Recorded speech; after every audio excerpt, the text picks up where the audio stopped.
What is going on, WWPN world? It is your boy, the Prodigal One, JayB, here with a Money in the Bank recap show. Fame is already nodding really hard. I'm here with the Snapchat extraordinary himself, FameBlack. Fame, how you doing tonight, bro? Yo, I'm feeling good. Listen, pay-per-view aside, regardless of this pay-per-view's results aside, Money in the Bank is one of the most exciting pay-per-views. I think the concept is brilliant. I think it's the new King of the Ring. It's the new Intercontinental title. It is to see who is next in line to be the champion. And I fucking love it, man. I'm hype. It's Money in the Bank, baby. And alongside with us is the miserable one himself, talking about Misery Williams. Oh, I like to call him D Will. D Will, how you doing tonight? What's up, y'all? I'm cool, hot as fuck, but I'm alright. D Will, you can't have Fame going in hard and with you with, oh, I'm all right. That's his style. That's his swag. Don't take it away from him. It's 95 degrees in my house. I should be dead. How come you ain't got no air? Fucking. Where's your air conditioner? Thing is toward. Got a fucking air conditioner. Got this fan that ain't even on. All right, so let's go ahead and get into all this stuff that we saw tonight, because we saw a lot of good stuff. We saw some shitty stuff, but we're gonna go ahead and run down on it all. Let's start at least with the pre-show. We got a decent match. Y'all watch the show? Yeah, I watched the pre-show. I watched the pre-show for one particular reason, and I wanted to see if Zack Ryder or Mojo Rawley was turning heel. I didn't think it would happen tonight. It's going to happen eventually, but it didn't happen tonight. So, at any rate, we had the Hype Bros taking on the Clones. I'm going to go to Fame first on this one. Fame, thoughts on the match? Thoughts on no one going heel? Clones. I fucking love that bit. I watch it like 3 times a day. If you've never seen it, you gotta watch Fabrizio or Brizongo or whatever they want to be called. I like Fabrizio personally. They they fucking investigate the Clones and the fucking New Day, and this shit is amazing. I just think it's one of them. I don't want to stop seeing them. I'm so glad they had a match tonight. But you asked me a question that I don't think that Mojo Rawley should be turning. I mean, yeah, shit is not going his way, but the return of Zack Ryder didn't. It's not like Mojo Rawley was taking on Jinder Mahal, and then Zack Ryder, and then all you hear was woo woo woo, and Jinder. I mean, and then Mojo Rawley looked towards the ramp, and then Jinder got him. That's not what happened. Like, Mojo Rawley has nobody to blame but himself. And more so, I don't think any of them should be turning heel. I like the Hype Bros. I think that with the reinvention of tag teams lately, Mojo Rawley and the Hype Bros can fit real well and actually get over. I didn't watch the match, but I assume the Colognes lost. Yeah, they did lose. Of course they would lose, but yeah. So, D-Will, any thoughts on this match and, the lack of Mojo or Zack Ryder turning heel? Didn't see the match. Didn't care. Whatever. And there you have it. All right, so let's just move forward, because obviously no one gave a fuck about that match.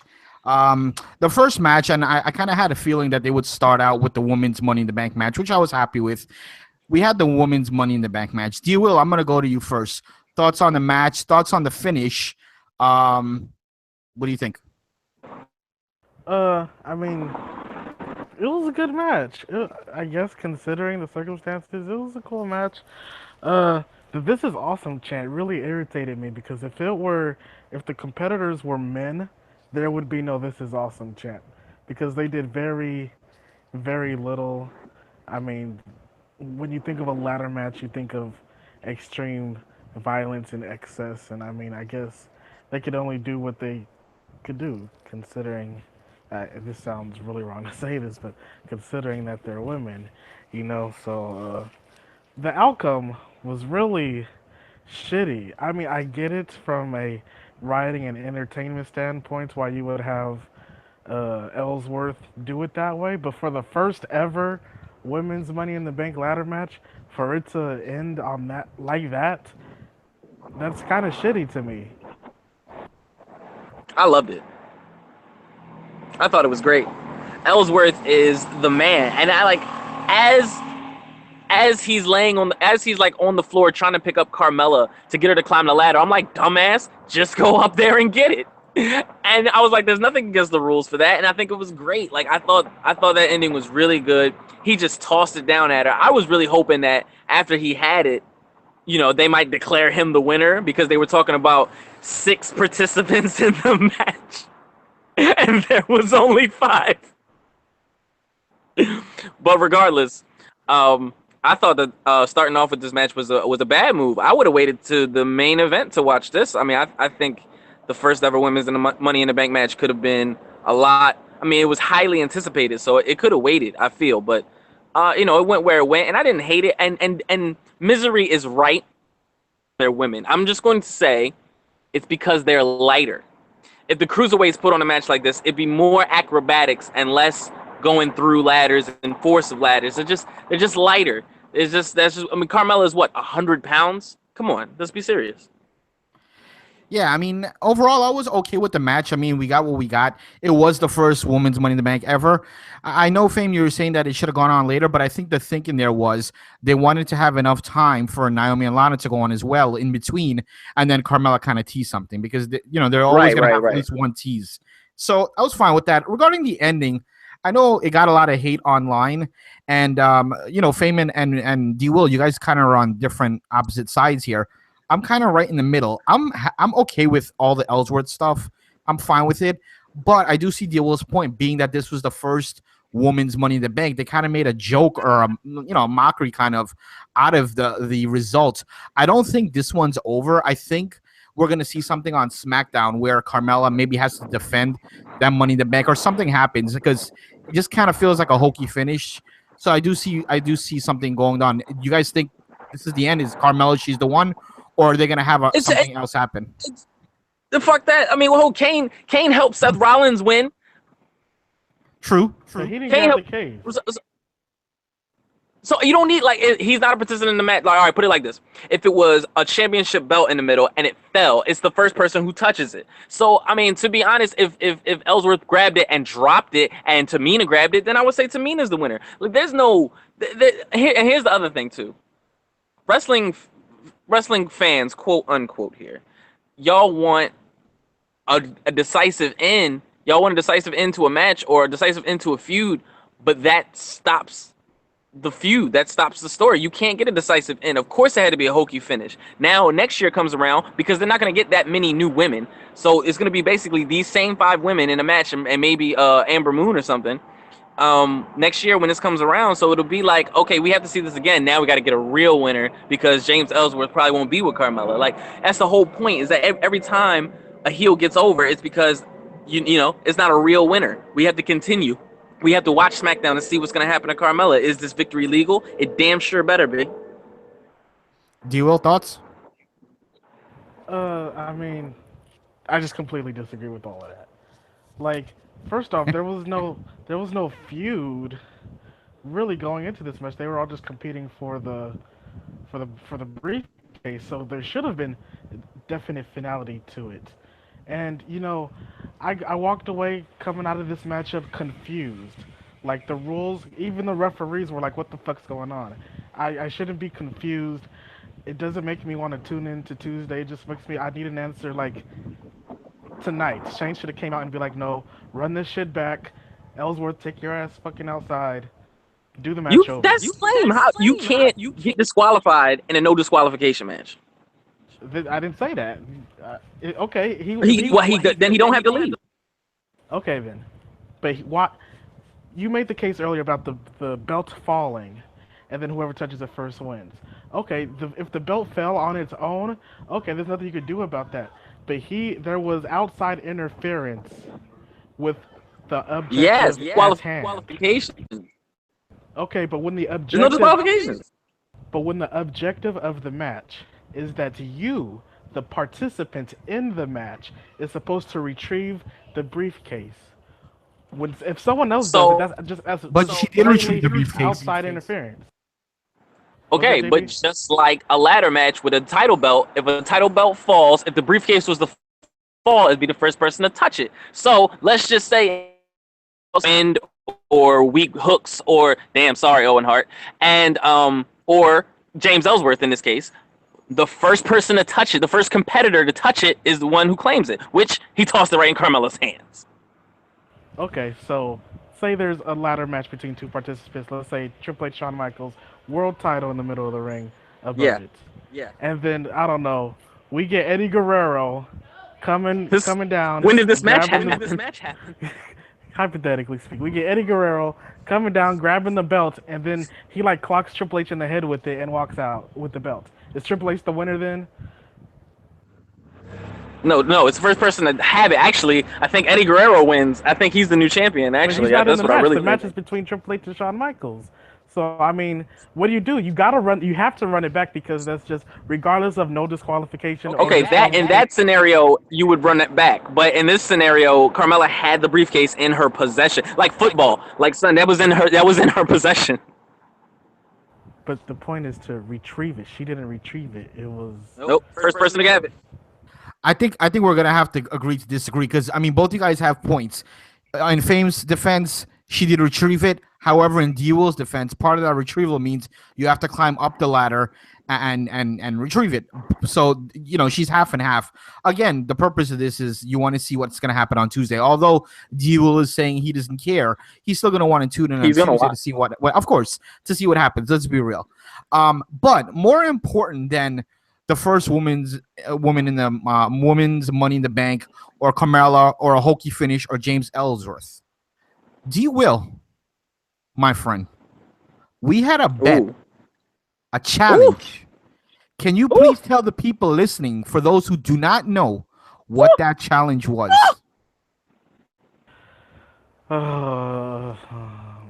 Okay, for those of you that are not privy to this challenge, the bet was I betted that Natalya would win the Money in the Bank briefcase. JayB then predicted Carmella. He won.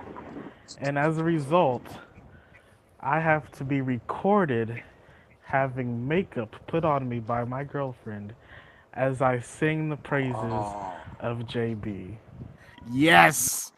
And your girl, she hit me up and she wanted to thank me. And Melissa, if you're listening, you're most welcome because she is absolutely looking forward to giving D-Will a makeover. So absolutely, it's gonna be great. Tune in for that video. That should hit the channel in a couple days. Fame, anything to say on that? Oh no, I'm done. This is gonna be great. I can't wait to watch that shit. But also, I think that we should have that challenge a lot more often. I mean, maybe you and CEO could go next paper. Great Balls of Fire. FameBlack versus CEO Hayes. I got Brock Lesnar. He got some more with Joe. Strip down naked and rub nipples and shit. CEO. Yeah, well, CEO originally wanted us to go in front of the camera, tuck our dicks and rub our nipples. That was what CEO wanted, but we and then you go like, "You want me? Would you do me? So, I do me." we took the shorter route and went this way with the makeup challenge. So we'll see deal on that. Moving forward, the next thing we had Lana backstage cutting a small promo. I really don't care about this promo. I'm gonna give you guys the opportunity to comment on it. The one thing I do want to say is I really hate Lana with the accent. I mean, yeah, I understand that's what she came in with, but people can change. Look at Kofi Kingston. He went from being from Jamaica to freaking Uganda to being an African guy. Everybody, I mean, most people have seen Total Divas. She speaks proper English without an accent on Total Divas, so I don't get why she. I know her shtick is the ravishing Russian, but am I wrong here, D-Will? Yes. No, you had the perfect example. I think it's just time for her to move past the Russian gimmick. I mean, like you just said, Kofi Kingston, he was Jamaican one week, and literally the next week, there's zero accent. So, and the promo, whatever, it didn't do much for me. Who's that new announcer, interview lady? I'm curious. That was her name is Dasha, and she happened to fuck up because she was a loss of the words, and she said, "Oh, Naomi is really, really, the number one contender," something to that effect. She really lost her words, and she just kind of filled in and sounds stupid doing so. At any rate, Fame, what'd you think about the promo? What do you think about Lana's accent? Okay. I don't know if you saw, but it was like a military of sirens behind me. I think it was a fire or something. Anyway, Lana does not need to change her accent. As long as she's the ravishing Russian, she needs to be Russian. Besides, I like moose and squirrel. I don't think I mean, Kofi Kingston is a bad example in the sense of he dropped character. I mean, I'm sure it was his decision. Like, yo, I'm not Jamaican. I'm not gonna be Jamaican anymore. I'm gonna just talk normal and see if anybody notices. And I think at the point that he did change it, he was like on Superstars and shit. Like, which Superstars was a bigger deal than it is now, but it wasn't that big a deal. So I think he was just like, no, I'm on Superstars. Fuck it, I'm gonna just be me. And then he got back on Raw, and he's like, no, I'm gonna just keep being me. And so Shawn Michaels, no, Triple H called him out on it, right in public, right on the air. So unless we're gonna do something like that, I don't see any reason to change it. Lana and her promo, it's a Lana promo. I didn't know what to expect from this match. I was more interested in Lana in the ring than anything else. Did we get to that part yet? No, we haven't gotten to the match yet, but we're gonna go into that. I mean, it's a good segue. It wasn't what the next thing was on the card, but we're gonna go into it. Just real quick though, and not to get off topic. Do you think, and this is for Fame, do you think Vince McMahon made the call to change him to, a Ugandan where he's really from, or do you think that was Kofi Kingston's suggestion? Well, I mean, we're on like two polar opposites. He's like, is it Kofi Kingston or was it Vince McMahon? Like, I think it was like, I think whoever was their road agent at the time was like, hey, listen, I don't want to be from Jamaica. I'm not Jamaican. This is a little fucked up. And I'm from Africa. Can we, oh, yeah, you know what? We probably can just sneak that in there. Yo, tell Tony or whoever the fuck was ring announcing at the time. Yo, tell him, say Africa instead, And I think they just kind of molded over. Like, I think if you were to watch when it happened, I bet you it doesn't happen overnight. Like, I bet you there's weeks where Kofi's talking normal, but he's still announced from Jamaica. And then, like, change of the tights, get the Jamaican off the tights. Like, I think he's slowly transformed into African. Which is terrible to say because he's been African the whole time. Exactly. So let's get into the Naomi versus Lana match for the women's title. It wasn't the next thing on the card, but who gives a shit? We never follow the script anyhow. This was an okay match. I was kind of shocked regarding Lana. I thought she would be horrible. I don't think she was that bad. She wasn't great, but she wasn't that bad. And she had a couple nice moves and a couple nice spots in the match. Overall, I think it was a decent match. I love the part that Carmella came out and that little tease. That was perfect. You always want to see that in a Money in the Bank pay-per-view.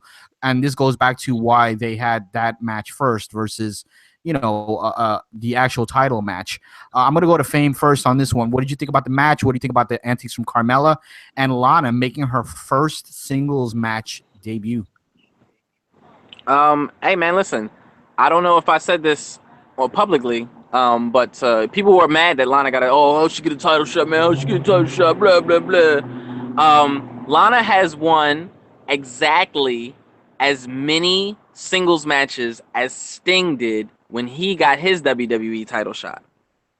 So, that being said, I had no problem with Lana being in this match. I had high expectations for her.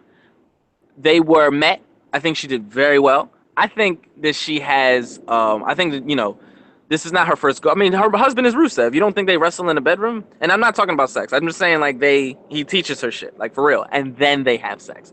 But, more importantly, as far as the teasing and the stuff go, I actually believed that after Naomi won, Lana was going to be so pissed that she was going to fuck up Naomi and the cash-in was going to happen tonight. And that nothing excited me more. I thought that was going to be amazing. But it didn't happen, and my dick went soft. D-Will, thoughts? The best part of this match was Carmella and her little antics. That being said, I enjoyed the match. It was a good match, and yeah, I didn't expect much from Lana. And I know Naomi's not the most technical wrestler, but she's very athletic. And I mean, it was a good match. It was cool for the two competitors involved. It was a serviceable match. But Lana, she's just got to cut out the screaming. She was just yelling like a freaking maniac the entire match. Other than that, I enjoyed it. Yeah, like Fame said, I think it's something she's used to, so I think it just comes kind of natural to her. But at any rate, again, I was surprised. Wait, JB, before you continue, I just want to ask y'all a question about Naomi. like, you know, I know a lot of people like Naomi. I'm not her biggest fan or whatever like that. But I'm gonna say this. Now y'all are smarkier than me in the sense that y'all like to call out like the bullshit. Y'all really like to. Y'all don't like to believe. Y'all like to be like, yo, that's not even a real punch. Fuck that. That's not. You know, y'all are smarkier than me in that sense, which is good because I'm gonna ask y'all about Naomi's stupid kicks to the side where she goes like, yeah, like, just fucking back up, just move. It's probably one of the worst displays of kicks I've ever seen. Am I wrong? Am I crazy? Please tell me. I'm gonna use a FameBlack word right now. At least he's the only or first person I ever heard him say it.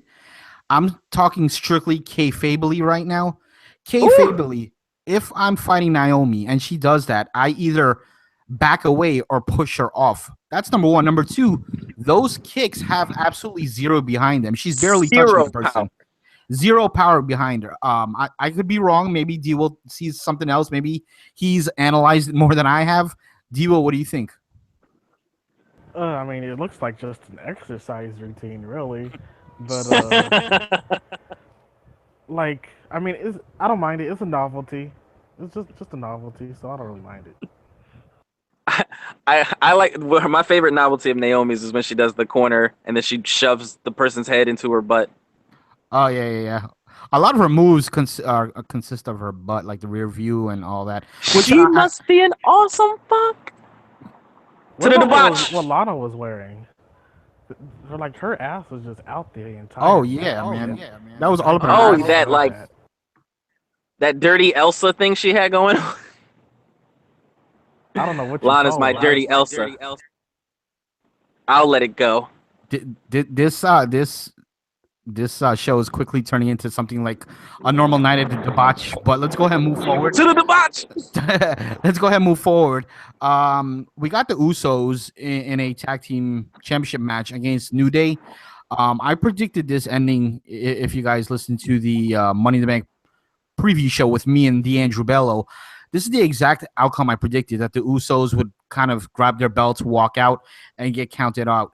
I'm absolutely happy with this ending. The match was pretty good in my opinion, and the finish was perfect. Again, we're talking kayfabe here. Why would the Usos not want to grab their titles and leave? Sure, they lose the match, but they leave with their titles. I think it was done perfectly. I'm going to go to Fame first on this one. What did you think about the actual match and also the finish with the count out? Yo, all right. So this is the thing, right? I need people to stop acting like the match isn't amazing because it had a faulty finish. Yes, I understand. Sometimes it's very, very satisfying when you get a decisive win. Like if fucking Brett versus Shawn Michaels Iron Man match ended in that draw, it would be not as good as Shawn Michaels finally winning the belt and all that other bullshit. All right, that is a throwback in front of Mr. Throwback himself. But here's the thing, right? That match was great. I was on the edge of my seat. There were so many false finishes. And yeah, kayfably, yeah, y'all are not winning. Y'all are losing badly. Get the fuck out of there, man. Take the L for the night. You still get to be the champs. And I predicted the New Day would win this match in Pick-A-Mania, which I won, and I came so close. Okay. I was on the ladder, and I had my hand up, and fucking Josh tipped it over. The new Pick-A-Mania champ, I think. Well, no, he's not the Pick-A-Mania champ. The Pick-A-Mania champ, actually, congratulations are in order for Jeet, who is actually the Pick-A-Mania champ. Josh, however, did win the Money in the Bank and also is the new hardcore champion. Yeah, but he also cashed in the belt. He also cashed in his briefcase tonight. I was actually going to leave that as a surprise for Twitter. So, but yeah, basically Josh is going to cash in the Money in the Bank. So really, Josh is going to end the night as the Pick-A-Mania champion. WWPN champion, baby. So you heard it first. Breaking news. So I couldn't hold it in, man. The belt is here. The belt is in the WWPN, baby. Exactly. This was my plan from the beginning, so it all worked out fine. D-Will. Anyone but Bello.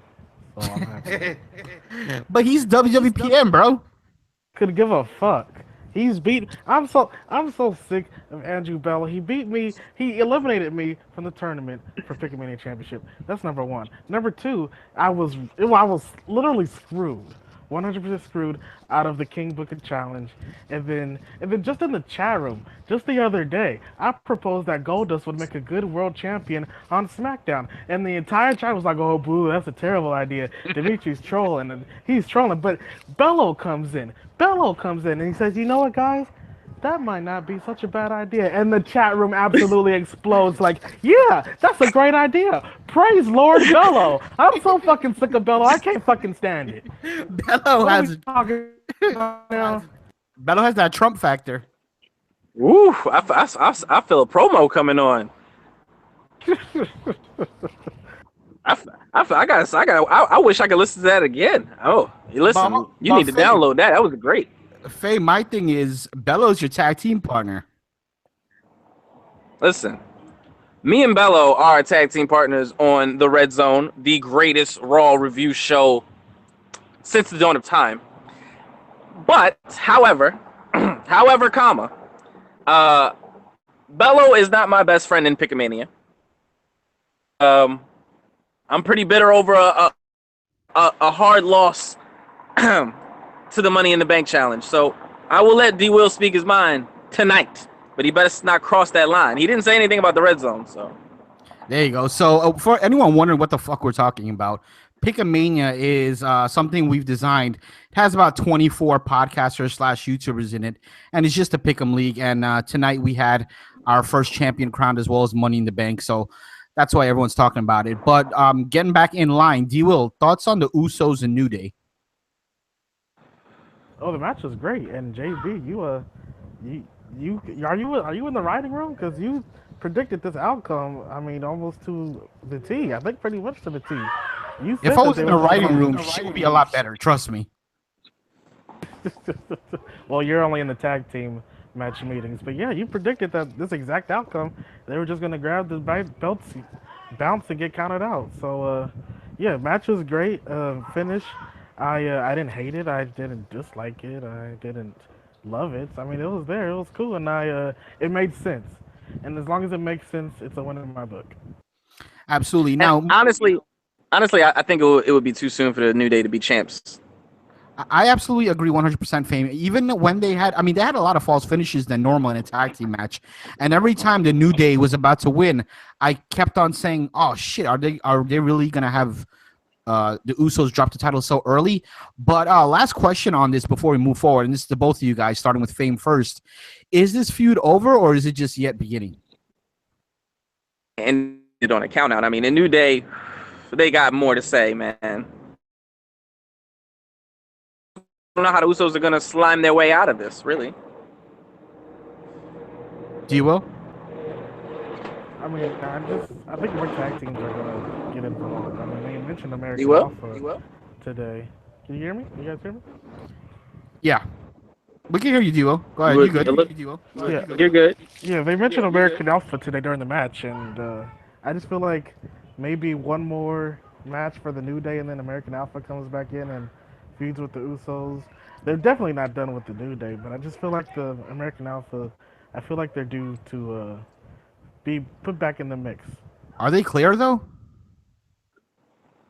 I have no idea. That's the only thing that I don't know about. Yeah, I don't think they're clear. Another interesting point is that and Zack Ryder made this on Talking Smack when he returned. He said before he got injured, the Hype Bros won a #1 contendership to the tag team titles, and they're back and they won their little pre-show warm-up match to prove that they're whatever. And I think to follow up, JB, what we was talking about earlier, I think when they don't win the titles, then Mojo can go ahead and stay hype on Zack Ryder. Yeah, I agree with you, and I think it's gonna come for the build for SummerSlam, and that'll probably be like the straw that broke the camel's back, per se. But yeah, that's pretty much it for the Usos and the tag team match. Absolutely fine with the outcome. Next, we got a backstage segment. We had the what they call them? They call them the Fashion Vice, and for those who don't know, some of the younger fans, we had the Fashion Police taking on, well, not taking on anybody. It was actually a segment, and the segment it was a gimmick of Miami Vice. It was an old '80s show, two cops. So that's what they had going on. I have to say there was a couple of things that I liked. Usually, I've said it on the Blue Zone. I absolutely don't like the Fashion Police. I'm totally over these guys. Just not my cup of tea anymore. However, there were two things I loved from this segment. Number one, Fandango had a cell phone. And for those who remember, Paulie Dangerously, aka Paul Heyman, used to have that big old school cell phone back in his WCW/ECW days, and so I thought that was pretty cool. The second thing was when Tyler Breeze found the video. Fandango asked him, "Oh, is a Coliseum video?" For again, those who don't know, back in the '80s and early '90s, all VHS tapes from the WWE were made by Coliseum Video. So I just thought that was pretty cool. Like Fame said before, I miss throwback, and the throwback stuff, the old school stuff, is what I love. Overall, though, absolutely could care less about the segment. Just could care less about it all. I just didn't. It wasn't something that I was interested in. I've been over the Fashion Police for a long time now, and this segment didn't change my mind whatsoever. Anyway, moving forward, unfortunately for those who didn't know, I had D Will and I also had FameBlack with me. Unfortunately, I don't know what the hell happened, and I lost both of them. So hopefully they'll be returning soon. But we're gonna go ahead and keep the show going. And also, I just want to say shout out to everybody who just joined the chat. Shout out to Ben, and also shout out to Josh. I hope you guys are having a great night. I hope you guys enjoyed Money in the Bank, and thank you for joining us here for this Money in the Bank review. Now, moving forward, we heard some music hit, and I was kind of caught off guard, and I was wondering whose music that was, and that's when it hit me. It was Mike Bennett and Maria Kanellis. For those who don't know, Maria Kanellis was back in the WWE a while ago during the Diva era, and Mike Bennett and Maria Kanellis, their husband and wife in real life, they both are recently coming off a run with TNA. I absolutely, as short as this segment was, I really enjoyed the segment. I just think it was done really well. For those people who do not know Maria Kanellis and don't know Mike Bennett, it's just a taste of what we're going to get. And it looks like, or at least in my assumption, it looks like Maria Kanellis is going to be the main person here. And Mike Bennett is going to act as some sort of valet, because when Mike Bennett announced his name, he didn't say Mike Bennett. He said Mike Kanellis. So he's actually taking Maria's name. Maria's the one that's going to be wearing the pants in this relationship, which it should be, because to me, she's the one with the talent.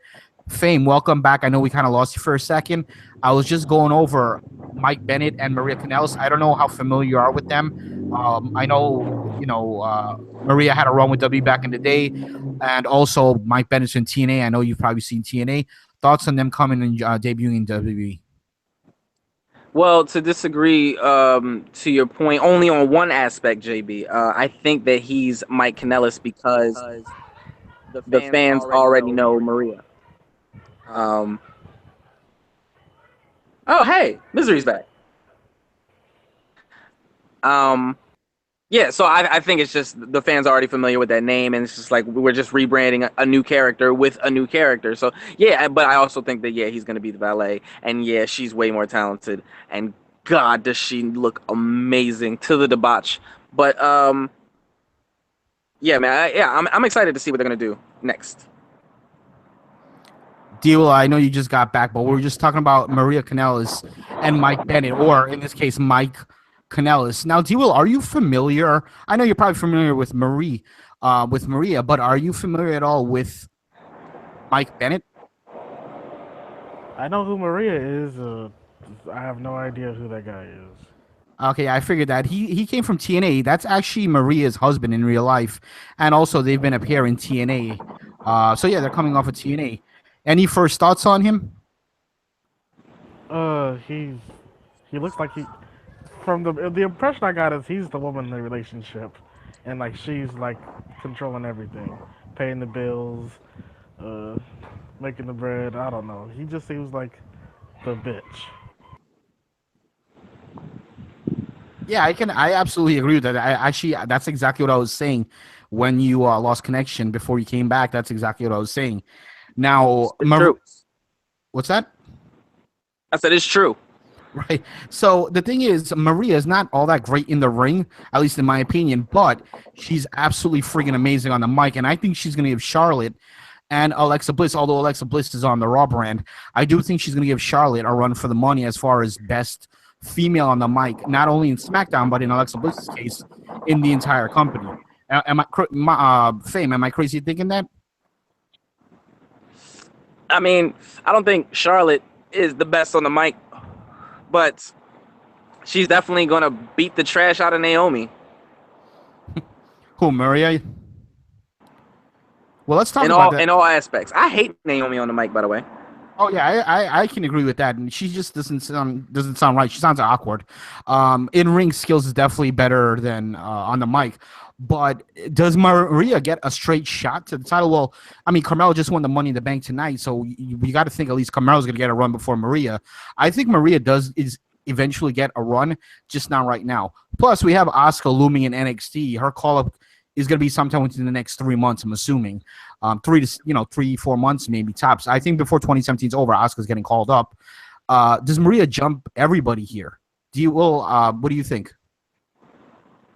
I mean, I don't know enough about these people to. Oh, you don't know Maria either?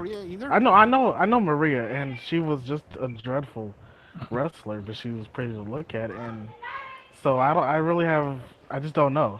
Is she even going to be wrestling? Gentlemen, the story writes itself.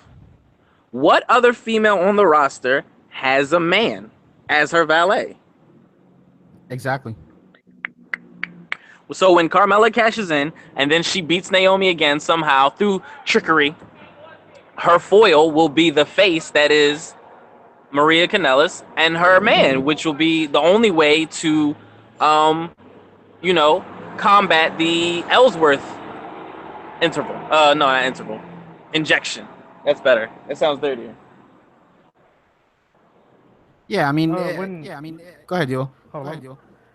Maria announced herself as, she said the First Lady is back. Now, is that a new gimmick? Because I don't ever remember her calling herself the First Lady. What is that? What is that? I believe, maybe Fame can correct me if I'm wrong, that's a gimmick she was using in TNA, because I think in TNA she was referring to herself as the First Lady. Yep, that's exactly right. Oh. There's no further comment. Yes, they're just taking the TNA thing and moving it over. I guess Impact didn't have a problem with them with that gimmick. About to say, exactly. How come they don't give a shit about First Lady, but they give a shit about Broken? Give us Broken, keep First Lady. Yeah, we'll give you back. We'll give you back First Lady, and we'll take Broken. Hey, Fame, I want to ask you a question. What would Vince McMahon sound like from the mind of FameBlack? What would Vince McMahon sound like in the courtroom asking Anthem for the Broken gimmick back? Now you listen here. Impact, if that is your real wrestling name. You will deliver this, what's it called again? Broken, Vince. Broken Matt Hardy. It's the only reason I want him. Because he's a terrible wrestler. He wrestles like it's the Attitude Era. I don't care why that stripe is in his hair like a damn skunk. You give me the broken shit, and you give it to me right now. There you That's go. how I would go about it. There you go. Perfect. So basically, D will be answering your question, and you got a lot more other things answered that you didn't ask for. So anyway, we're gonna see what's gonna happen with Maria and Mike Bennett. I'm probably gonna call him Mike Bennett, even though his name is Mike Kanellis. I'm probably still gonna call him Mike Bennett.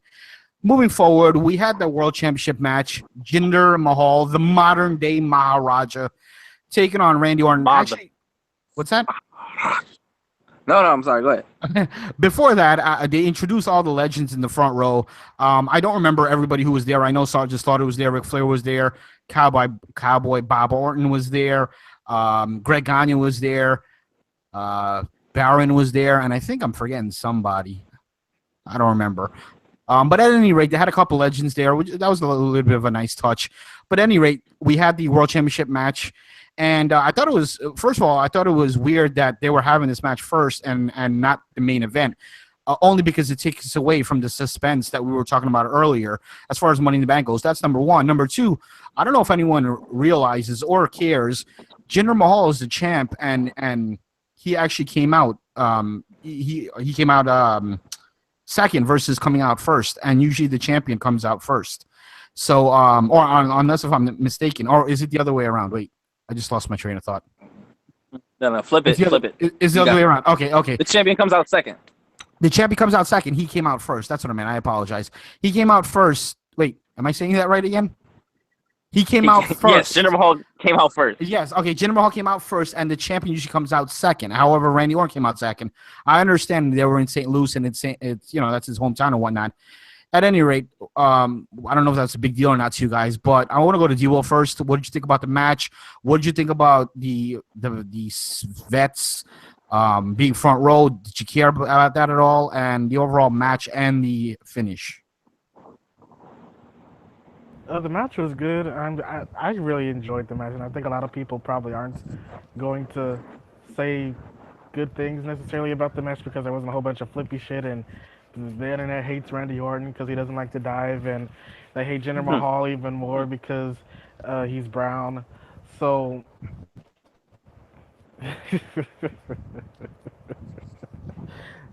yeah, I enjoyed it a lot. The old geezers on ringside, they're only there to serve as a distraction for Orton, for him to beat up the Bollywood boys. I thoroughly enjoyed the match, and I know a lot of people are probably gonna shit on it, but for me, it gave me exactly what I wanted, and I was very happy with the outcome. Yeah, I mean, in my opinion, fuck it, I'll say it. If no one else is gonna say it, I'm gonna say it. I think this was Jinder Mahal's greatest match in the history of his career. Laugh at that comment as much as you want about his career or the best match ever, but I've never seen Jinder Mahal look so good. Not only that, I absolutely am not a fan at all of Randy Orton, and Randy Orton actually looked pretty good in this match. The match had a kind of an old school feel to it.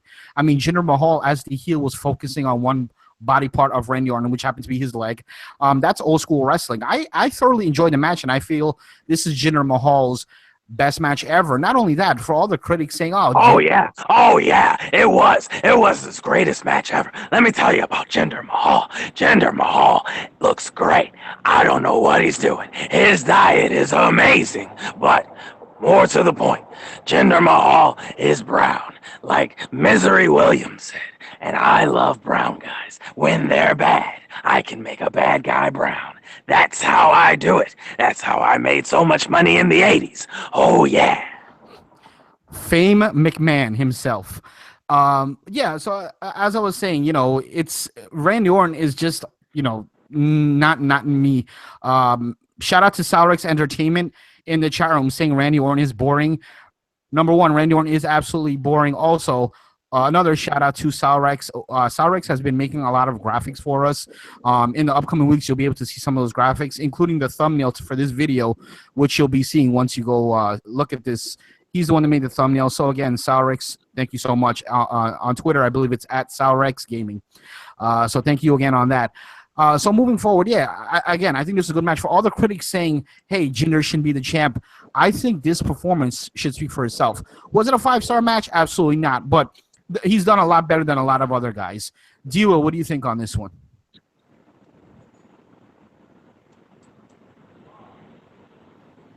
D-Will? I think we kind of lost D-Will for a second. But okay, well, wherever he may be, I will go ahead and interject. You're absolutely right. You're absolutely right. Jinder Mahal is the man. No, honestly, like he is the man right now. I mean, look what he's done. I mean, it's amazing. And here's the thing, man. It's not new. Jinder in NXT. I don't know if people know that. He was almost NXT champion. The first NXT champion did not be for Seth Rollins. People knew that he was he's a really sound wrestler. I don't want to say he's like particularly great in any particular style, but he's sound. Like he's I can watch that dude wrestle, man. And it was like we forgot because we never really got the chance to watch them wrestle as 3MB. It was more watch them get their ass kicked, and it's been years. But yeah, man, that dude can still go. So he went, and fucking good for him. And that match was great, man. Like Randy Orton, people that don't like Randy Orton just hate. Like Randy Orton's just cool, man. Like, don't act like you never took it easy at work. Like that's what Randy Orton do. Like Randy Orton got that swag, man. He just like fuck it. Like I don't need to be champ. I'm 13-time champ. Ain't nobody gonna fuck with me. You know what I mean? People begging to get to 2 reigns, 3 reigns. Randy Orton has 13 title reigns. He was just in a good time, and he was the main event guy for a long time. Like a long time. Like if you've been at your job 15 years. You're going to take it the fuck easy, man. But, Fame, I know you love, or at least you like Randy Orton, but you don't think he's stale even a little bit stale? No? His character? I'm not talking, maybe not so much in ring, because he's still crisp every now and then regarding certain matches, but his character is stale as fuck, man.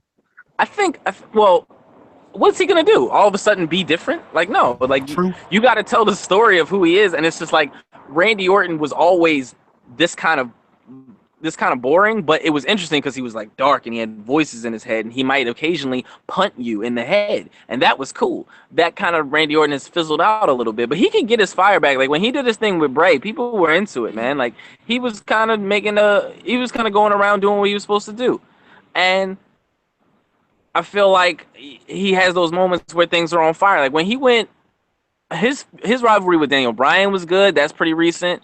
Like he's good, man. He's just a good, but he don't give a fuck. He don't want to try, and that's fine. Like people blame him for that. Like I'm like, cool, nah, you've been there a long time. You cannot try. It's cool. You're because that RKO is still a beautiful thing. And watching him in the ring, he's like water, dude. He's like flowing through move to move. He's probably like you get used to it because it's been so long, but he's probably one of the most fluid people to watch. He's a great transitional wrestler to watch. Still to this day on the roster. Yeah, he don't hear voices, but you know he's gotten help. He's gotten pills. He's gotten antidepressants, and things are fine now. Is that why he's mellowed out now? Yeah, he smokes weed. We're Gotcha. It's legal now in most places. There you go. Perfect analysis. So that's what happened. Exactly. Deal, you back yet? He doesn't hear voices in his head. Anymore. He sits down and watch Netflix instead. There you go. You can sing his new theme song. There you go. Anyway, D-Will is still not back, so let's go ahead and move forward. Hold on. Oh, my bad. How was Randy Orton stale? I mean, if Randy Orton is stale, then the entire roster is stale. He's been doing the same shit for 15 years now. Okay, so it works. Like so what? So did Hogan. It works. Exactly, yeah, it works. So did Hogan. So no, Hogan did not do it for 15 years. Cena did, and I've been saying forever Cena's stale as fuck. Hogan didn't do it for 15 years. He switched into friggin' Hollywood Hogan. He switched into friggin' NWO Hogan, back to yellow and red Hogan. Even The Undertaker was around for like 500 years and had like 50 character changes. You have to. He had that midlife crisis. Oh, maybe that's what it is. Randy Orton hasn't had his midlife crisis yet. That's probably what it is. But why do we ever if what he's doing now is still working?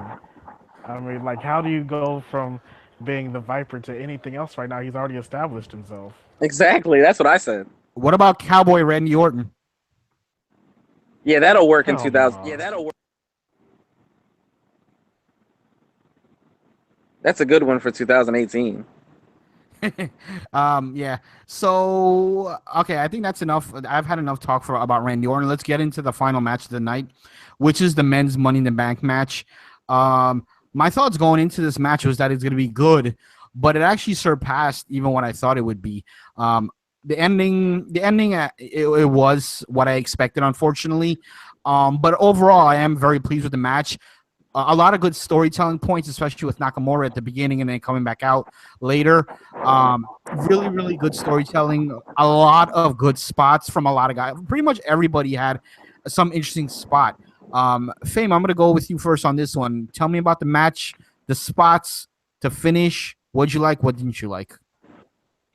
Well, first, before I forget, I'm going to touch on a point that you asked the question earlier, and then we jumped to D-Will, and D-Will was going, and then I started talking, so I didn't get to address it. I learned this in a very, like, weird U-shoot or, like, just some shoot interview where some booker was talking, and I can't remember, but I always remember the information. I just can't remember the podcast it was. But it is the champion's choice to come out first or second. Is that kayfabe or real life? Like that's the kayfabe of it. Is the champion's choice whether he wants to come out first or second. Because like it's supposed to be like the kayfabe of it is if you're gonna feed off the crowd, like if as if Randy Orton's gonna get cheers from his hometown, you don't want that to phase you out, so you will come out first. Anyway, as far as Money in the Bank, oh my god, that Money in the Bank was amazing, but I knew it. It had Shinsuke Nakamura in it. It had AJ Styles in it. It had Kevin Owens in it. I love that Kevin Owens, my favorite spot, because this is personal. Kevin Owens always is setting up contraptions and then going through them. He never, he's like a cartoon character in the sense that he's like Wile E. Coyote. He always sets up a trap and then gets hit with it himself. So when AJ Styles putting them through, not through, but hitting that, what's the tiebreaker? But what's the real term for it? Oh shit, hold on. I have absolutely no idea what it's called, but I know what you're talking about. As we wait for Fame and all the violence that goes on in his back. Yeah. What's it called? The Maharoshi? The Yoda-roshi? No, I don't know. I wish Mauro Ranallo was here. But yeah.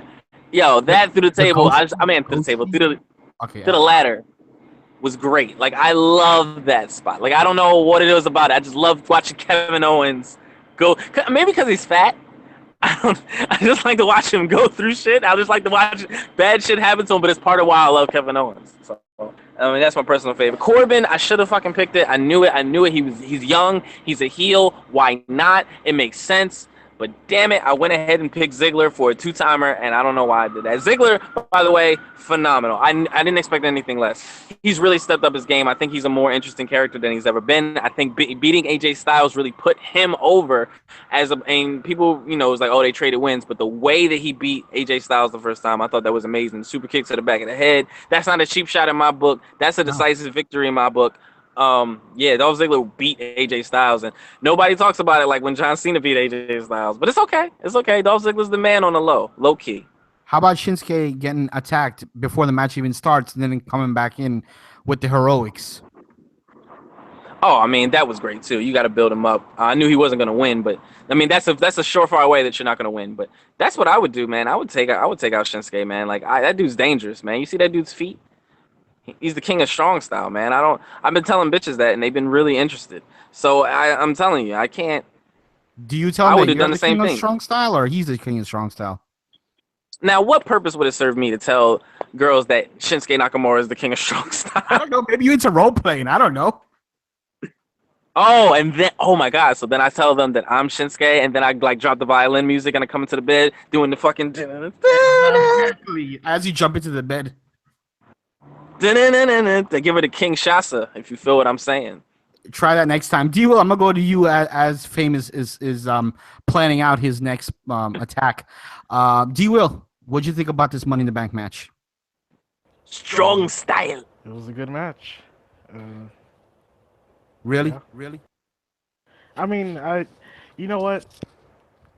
Wrestling is a lot less fun to watch when you know what's going to happen.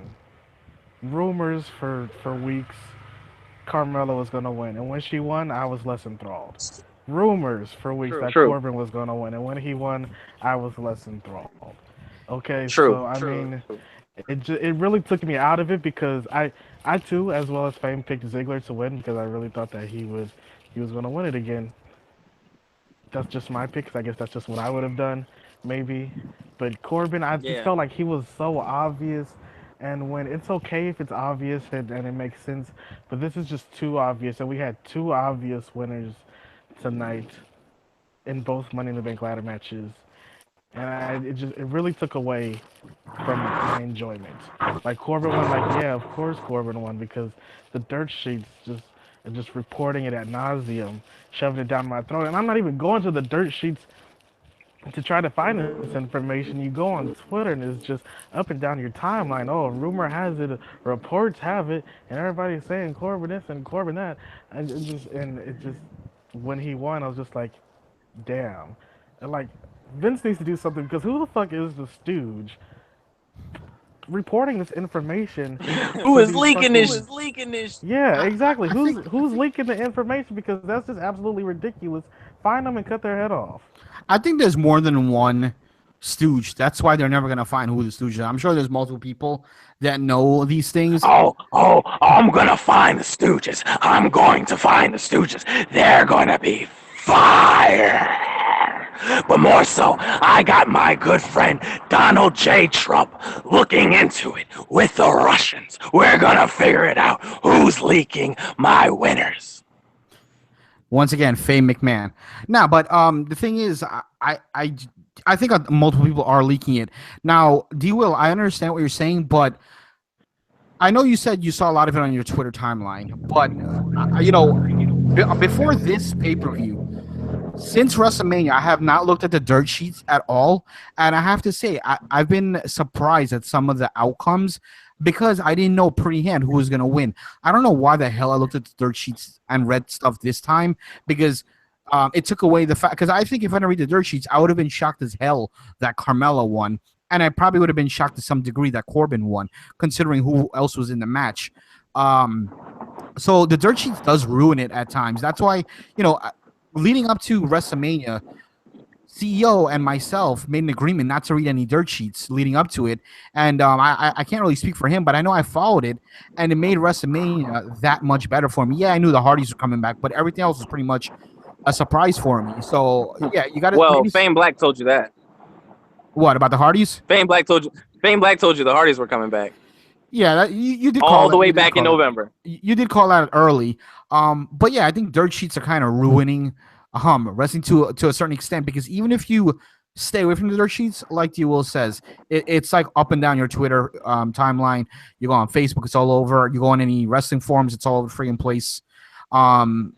Fame, any thoughts? Well, it's true. It's not like well, here's the thing, man. It's like nobody's got the etiquette anymore.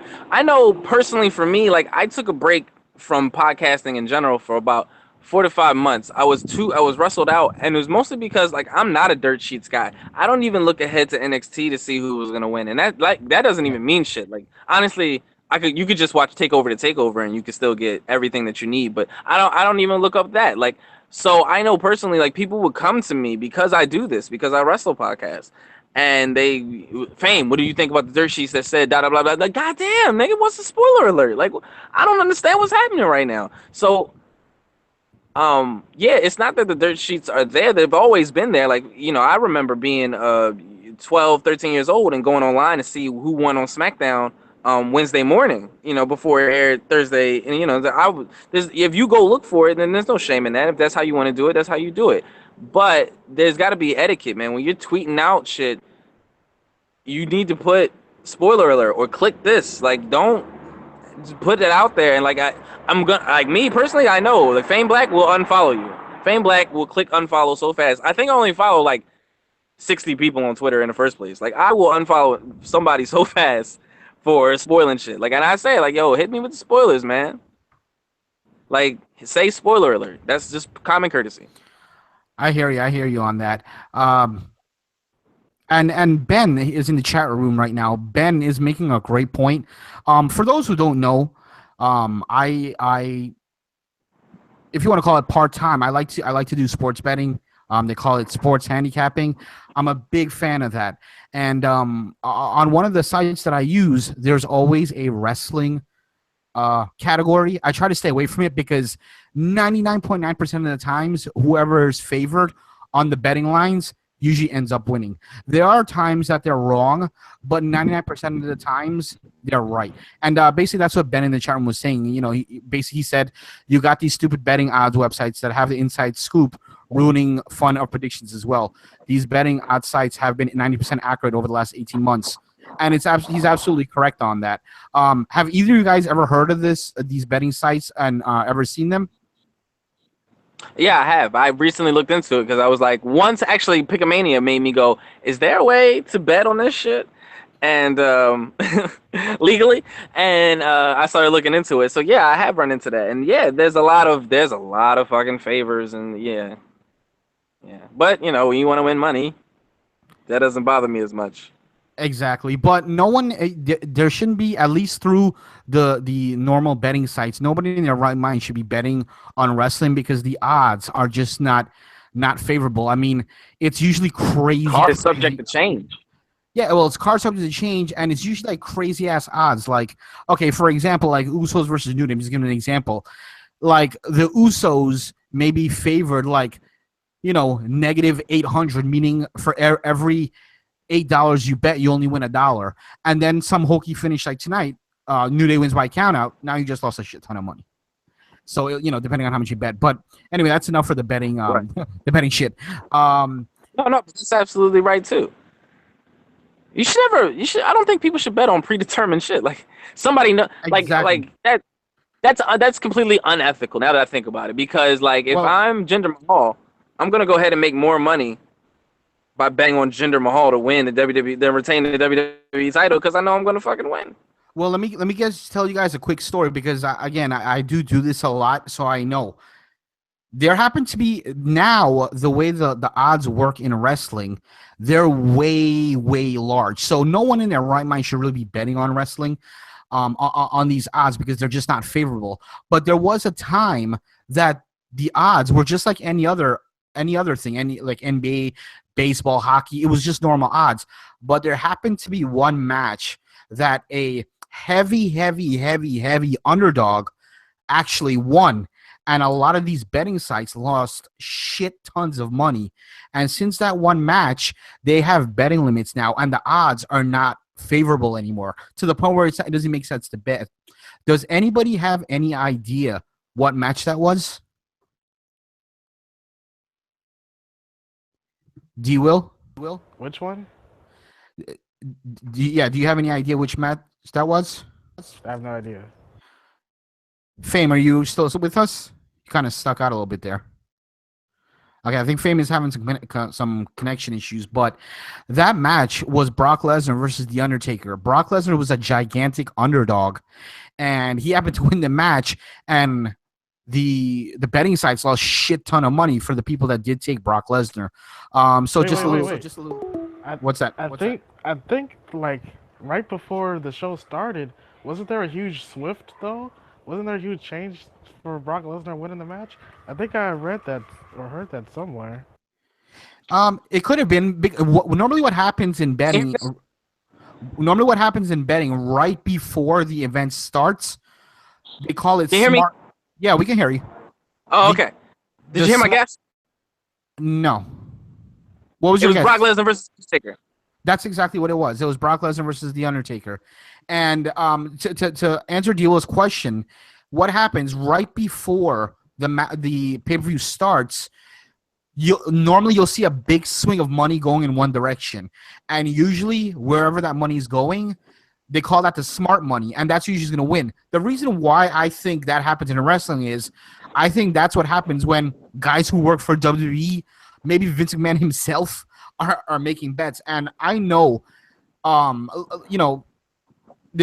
before Brock Lesnar and Undertaker, Vince McMahon was making money on this shit because there was some things that he was just because at any minute he can just change the direction, and I heavily feel that could have probably been something to do with it at WrestleMania 33 if it was something that was changed last minute because the odds were crazy against Brock Lesnar, and he ended up winning the match. But at any rate, I don't want to get too much into that.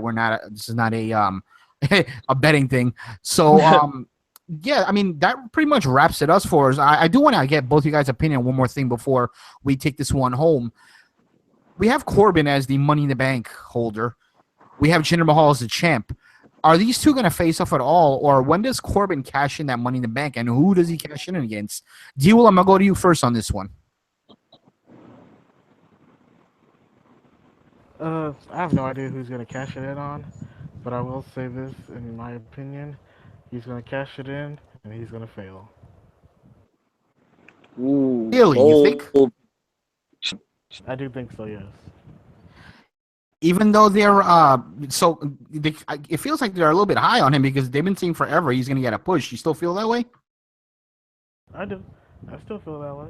I mean, he could lose and still get a monster push.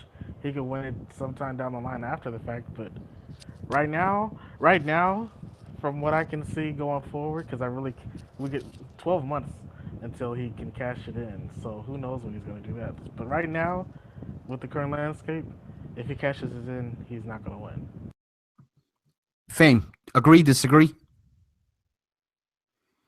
Fame, unfortunately, is having technical difficulties once again. Yeah, I think Corbin is going to cash it in eventually. I don't think it's going to be against Jinder Mahal though, but I do think he is going to cash it in and he's going to win. No one has ever cashed in the title and not won, with the exception of John Cena. Although that wasn't really a true cash in because he cashed it in a week before and said, "I want a match next week." As far as what's that? Damien Sandow. Yeah, but yeah, that's true. Yeah, that's true. But friggin', he was fighting John Cena. John Cena. Once you fight John Cena, everything goes out the window. He beat the trash out of John Cena before he cashed it in. He did, and you know what? Since that moment, that was the last time Damien Sandow did anything noteworthy. And from that point on, he just went on a downward spiral and then got the pink slip. But Fame, I didn't mean to cut you off. What were you gonna say? Oh, I know. I love that shit with the Miz. Oh, that was all noteworthy to me. That was all noteworthy to me. No, it was. But I mean, as far as him and his single character and trying to, he was on an uptrend when that happened. I actually thought he was going to win the title when he won Money in the Bank. But obviously, he had the great stuff with Mizdow. And then even after the stuff with Mizdow, I'm like, okay, he's just recovered his character. He's going to do something. And unfortunately, it just never worked out for him. He never got that one up on the Miz for real. What do you think about Corbin? Is Corbin cashing this in on Jinder Mahal, or is he going to hold it for a little while and then cash in? No, Who's he cashing in on? Corbin has to cash this in on Shinsuke Nakamura. Interesting. How do we get there?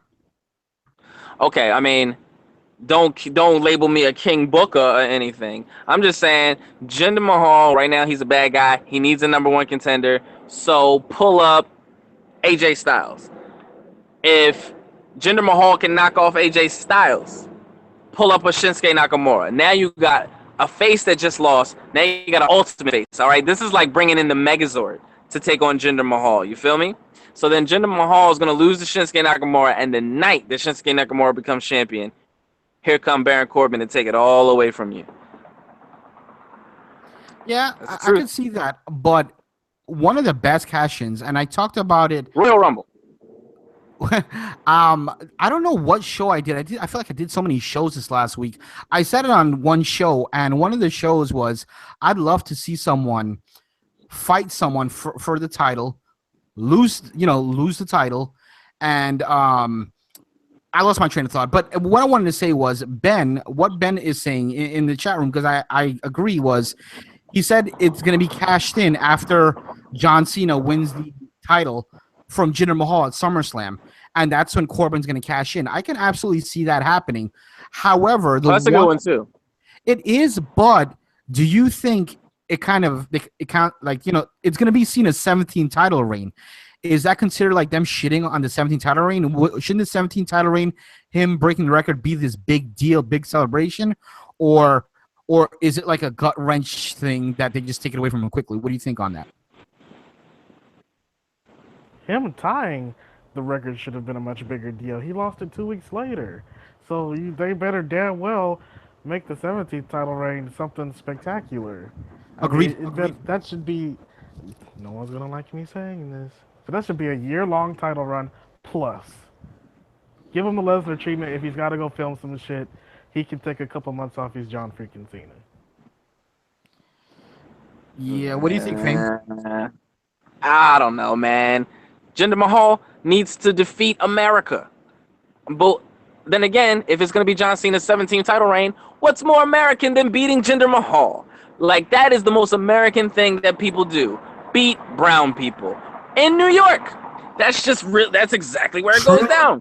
There's nothing more accurate than that.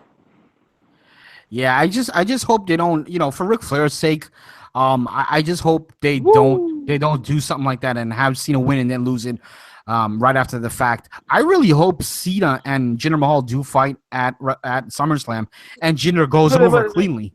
Hold on. It's not like Cena don't have other shit title reigns. that lasted like a month. No, but this one means more. It's the 17th. Man, do you remember any of Ric Flair's title reigns like that? You just remember 16. I don't even remember 16th. I have no like, idea I'm who just, 16 was. I'm just saying, like, you just know that the number is 16. Like, that's the number. Like, you don't remember how. You don't know if Ric Flair had shitty title reign. You don't know. He could have lost that belt the next night. You don't know. You just remember 16. And at the end of the day, 10, 15 years from now, John Cena will be, what, like 17 or 19 or whatever the fuck the number is now. Yeah. So, yeah, I mean, we have to wait and see what we get. But Corbin cashing in, it's going to be, when it does happen, it's going to be exciting. Number one, to see who he does it against.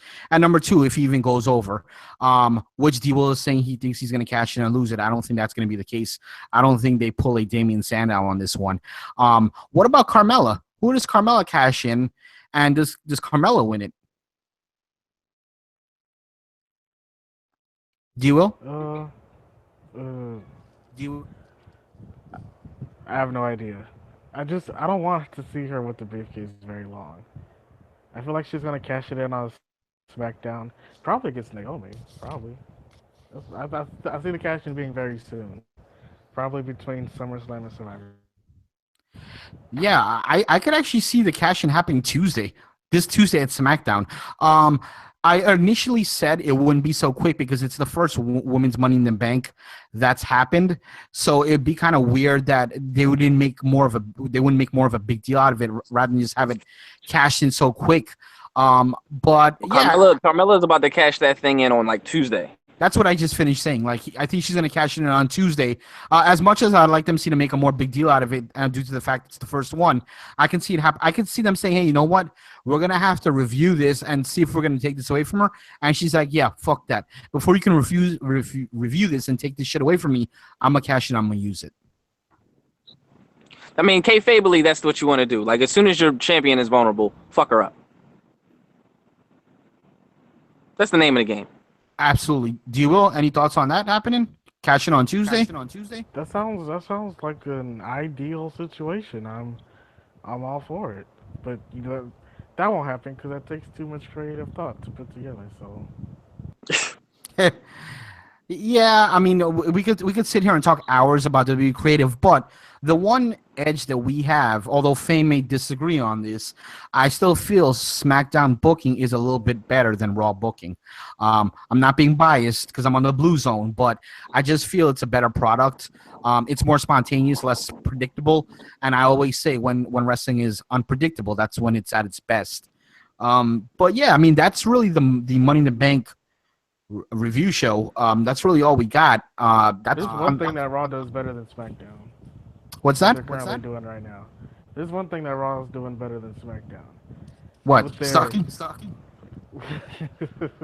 Well, with their Enzo big storyline, there's a lot of layers to that storyline.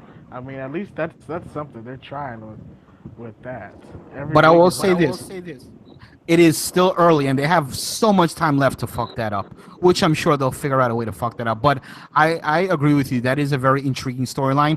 That and the weird text messages Kurt Angle is getting, those are probably the two best storylines going on right now on the main show.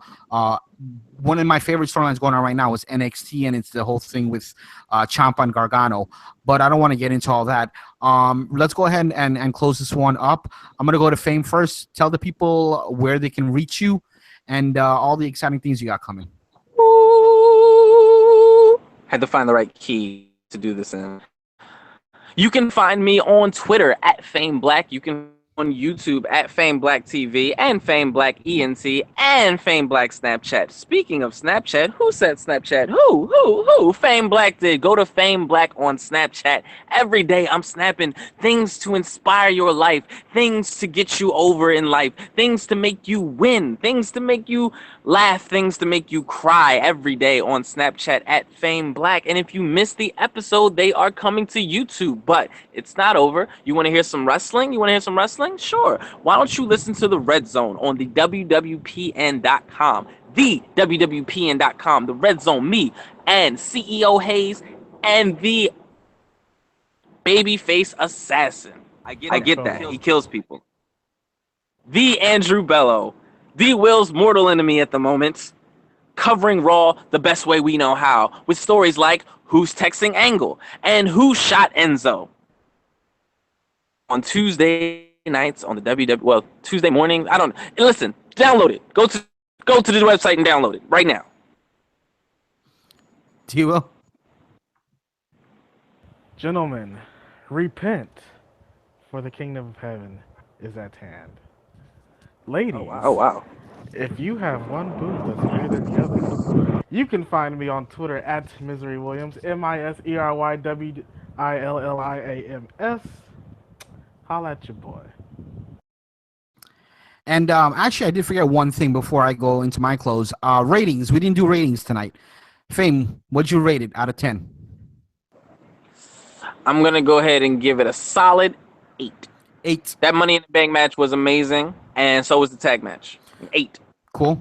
Misery, D Will, what you got? I'm going to give it a 7.5 because there was a lot of filler, like that Breeze Dangle nonsense, the Maria Kinesis bullshit, the fashion files of bullshit, and the fact that every outcome was predictable. Literally every match outcome was predictable, except for maybe Naomi and Lana. You didn't really know where they were going to go with that. They may wanted to swerve us with that one, but every match was predictable, especially with the rumors going out there. So, I mean, that causes a factor with the grading system. So 7.5. Yeah, I tend to agree with you in some aspects. I don't think a lot of it, all of it was predictable, but some of it was. The Money in the Bank matches were predictable. Jinder and Orton was pretty predictable. But at any rate, on the JB fuckometer, I'm going to go ahead and give this one a 7.5 fucks. And as far as Twitter goes, I can go ahead and be reached on Twitter at WWPNJB. And as I like to say, that's spelled WWPNJB. And I just want to say, just to echo what FameBlack was saying, we can be reached at thewwpn.com. We have podcasts, we have articles, we got the Red Zone, the Blue Zone, which is with myself, CEO Hayes, and Misery Williams himself covering SmackDown. We also have shows on with Gerald Cooper for ROH. We have Mike and Jason with Strong Style. We have tons and tons of shows. We have Andrew Bell with Next Level. I mean, we have about 9 or 10 shows. It's just ridiculous. We're covering, if it's in a wrestling ring, we're pretty much covering. Like, seriously, if you like wrestling, just watch listen to and watch the WWPN, because we cover all that shit. Absolutely. Everything. In addition to the podcast, like I said, we have articles, a lot of great articles by Andrew Bell, as well as some other people. And also, finally, YouTube. Yeah, you're probably watching this on YouTube. Visit our YouTube channel. Just search Wrestling World Podcast Network, and you'll see we have some good shows coming soon from FameBlack. Also, some other shows coming from other guys. I have my show, Smart Talk. We just put up episode 4, so you guys enjoy that. Go and check that out.